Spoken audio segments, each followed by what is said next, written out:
ډاکټر مولانا صاحب ډېر خلک دا خواهش لري چې الله ماته د حج سعادت را نصیب کړي. په دې باره کې ډېر بهترین سوال. زه خو اوس لا د حج مبارکي در کوم. د حج دی مبارک سه، د حج مبارک سعادت یو قیمتي سفر دی مبارک سه، بیا دی د حج مبارک سه. ما په دې باندې مبارکي درکړه چې زه داسې وظیفه در سایم چې الله تعالی به تا ته د حج سعادت بار بار در نصیب کړي او بې شماره تعداد باندې به در نصیب کړي که تا دا وظیفه وویلې. کومه وظیفه؟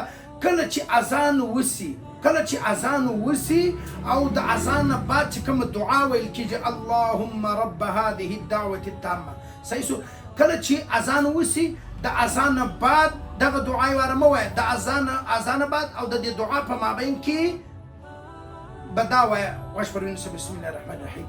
لبيك اللهم لبيك لبيك لا شريك لك لبيك إن الحمد والنعمة لك والملك لا شريك لك.